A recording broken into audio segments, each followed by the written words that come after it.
Sakamoto Days episode 5 is out. Now in this video, I'm going to be going over my thoughts on the episode. But before we get into that, if you are not subscribed to the channel, make sure you hit that subscribe button. We are on the way to 69 subscribers, and your help is greatly appreciated.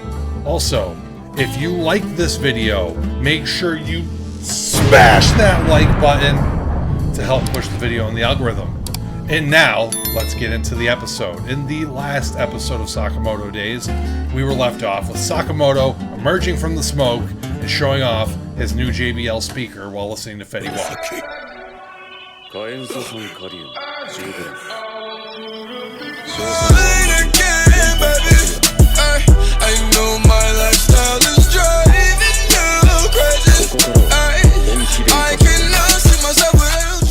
So episode 5 picks up right where episode 4 left off, obviously, and the first half of this episode kind of wraps up the amusement park arc and finishes the fight between Sakamoto and Boiled and Lou and Obiguro.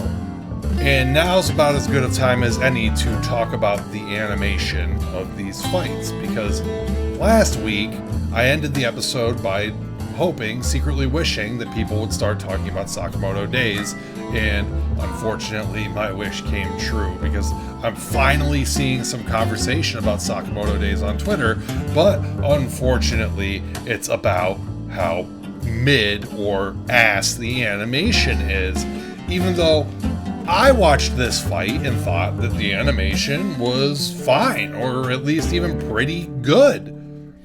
But instead we got people on Twitter talking about, this cut here was okay. Decently smooth with some okay smears. With some okay smears. What are you? Are you an animator? Who the hell talks like, who watches animated shows and talks like this? Y'all care more about the animation than what's actually happening on the animation. It's like if Irwin's Final Charge had like slightly less than optimal, amazing movie, great JJK Demon Slayer animation, y'all would be on here talking about it's trash, even though it's one of the most epic scenes in all of Attack on Titan. But I digress. Y'all care more about animation than you care about what's actually happening in the scenes. Now, I'm not saying that the animation in this fight is like the greatest I've ever seen. No, I'm saying that it's mid, it's passable, yeah, it's fine, it's decent animation, and there's parts of it, like the part that this guy's even talking about here, that are even good.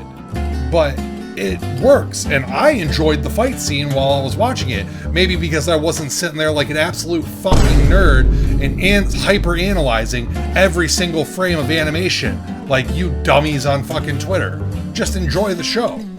It's not that bad. I even saw one idiot saying that this is worse than Blue Lock animation. Are you stupid? Are you blind? Are we watching the same show? I hate that my Sakamoto Days reviews now are all just ranting on about how people care too much about animation, but obviously when I got into this series, I knew that's what that was going to be. That people would only talk about this show on Twitter if the animation was either insane JJK Demon Slayer movie level animation, or if it was below those standards animation. They were either going to say the animation was trash or the animation was amazing. There's no in between. We can't talk about the plot. No, we can't talk about the plot or the characters or any of the comedy scenes. We have to talk about the animation. That's all you people want to talk about. I don't care about the animation. This animation is good. This is good enough. It got me into the fight. I thought this fight was cool. I thought it was awesome. But apparently, this was a priority episode. And honestly, I thought the animation was good. I honestly thought it was better than the Shin versus the Hisoka guy animation. But whatever. There was one part in this where the animation was absolutely terrible. Okay, when they were flying into the Ferris wheel, but even I thought that was cool because it was funny. It made me laugh, and it was a comedy part of the fight. It was a comedy scene. So I laughed when I saw this terrible animation. Maybe it's not the right reason to laugh, but it worked for me. So regardless, it's supposed to be funny and it made me laugh. It doesn't need to be this crazy, insane Luffy Gear 5 level animation. That's all you people care about. And every single person that I see whining about animation on Twitter, every single one of you has either a Gojo or a Luffy Gear 5 profile picture. So I don't want to hear from you nerds ever again. Stop, okay? And I'm probably going to talk about you in the next episode. But whatever. On with this episode. Just as I predicted in the last video, Sakamoto beats the ever-living piss out of Boiled. Now, I said it was probably going to be a one-shot, but it's not. It takes more than that. He's just beating the living shit out of this guy until he punches him into a Ferris wheel. Lou versus Obiguro kind of ends vaguely. Like, Obiguro is getting her ass beat a little bit because Lou's super drunk, but then Lou sobers up out of nowhere, and then that's the last we see of the fight. We find out that Obiguro respects Lou now, but then it just kind of cuts to Shin, Lou, and Sakamoto's family. They're unconscious on a park bench, and then they wake up and they're like, oh, what happened? The second half of this episode gets into the setup for the next arc, where Sakamoto is going to have to track down and eventually fight whoever's killing all of the hitmen in the JAA. And we find this out because Sakamoto is trying to figure out the head of the gang that's been after him for the past couple of episodes. But when he gets there, he finds a bunch of dead bodies in Nagumo, and it leads you to believe that Nagumo killed them, but Nagumo ends up revealing that he found the bodies just how Sakamoto found them here. They're all dead. Somebody's out here killing every member of the JAA, and that's going to be the big villain for the next arc. And Nagumo explains to Sakamoto that if you had a hard time with Boiled, then you're probably not going to do well against this guy who's killing all of these hitmen. So it kind of ends on like a little bit of a training arc, I guess. I don't know if I can really call it an arc because I don't know how far it's going to go, but Sakamoto's training, Lou is training, and I think Shin's training too. I can't remember right now, but regardless, Sakamoto's in this training arc that kind of has like a logic hole in it. I understand that this is kind of sort of a comedy anime, so it doesn't really all need to make sense. But if Sakamoto goes back to his prime form after a good workout, okay, which is what he says in this episode, but then he starts training and he's riding this bike like crazy, that's his training, but he doesn't go back to his prime form, then is he really training hard?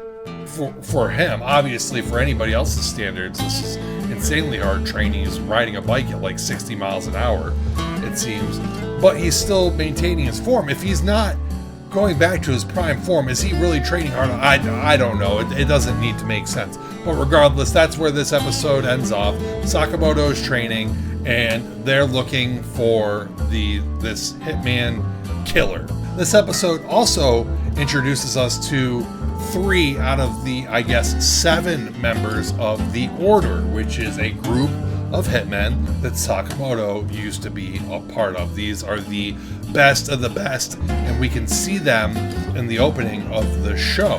Conspicuously missing is, I assume, that old man from the credits that has the katana, who I'm really excited to see. I think he's the one that they say misses the meeting, even though he doesn't ever miss any meetings. But regardless, these guys seem cool. I'm not sure if Sakamoto is going to fight them or if they're going to team up. Nagumo is a member of the Order, but it doesn't seem like Nagumo wants to fight Sakamoto, but I'm not sure if the other members are going to fight him. So regardless, I thought that this was a pretty good episode. I could go on about the animation, but honestly, what is there to say, man? Okay, yeah, it wasn't Mappa UFO table level animation. Okay, what do you want me to say? It wasn't the greatest animation I've ever seen in my life, but I don't care. And honestly, I think that if you care about that and are going to say that this episode sucked, because the animation wasn't the most incredible animation of all time, then you're kind of a nerd. Yeah, the animation could have been better. Would it have been better if the animation was better? Sure, I'll even give you that. But was it bad? No, what the fuck are you talking about? It wasn't bad. Are you serious? This was good. Honestly, I thought that the fight was pretty fire. When I was watching it, I was like, yo, this is pretty sick. But then I go on Twitter, and the first thing I see about Sakamoto Days is, oh, this is trash, this is terrible, this is worse than Blue Lock. Come on, man. Jeez, people are overreacting, alright? This is cool. I liked this episode, and, you know, I don't expect any crazy fights for at least the next episode, but we'll see what we get. Apparently, I'm seeing in these Twitters, the next big fight's probably going to pop off around episode 12, but we'll see what happens, and we're going to see what happens with the animation when that comes along. But we'll talk about that when that episode comes out. But what did you guys think of this episode? Did you think it was ruined by the animation, or did you think that it was pretty good? Let me know in the comments below. And again, make sure you like this video, subscribe to the channel if you haven't already. I'm going to have more anime content coming out soon. I know that I said in the last video that I was hoping to have a video out sometime this past week. That didn't happen. I've been busy with a lot of things. But I'm working on some stuff, and hopefully it'll be out soon. So make sure you hit the subscribe button, and I'll see you guys in the next video.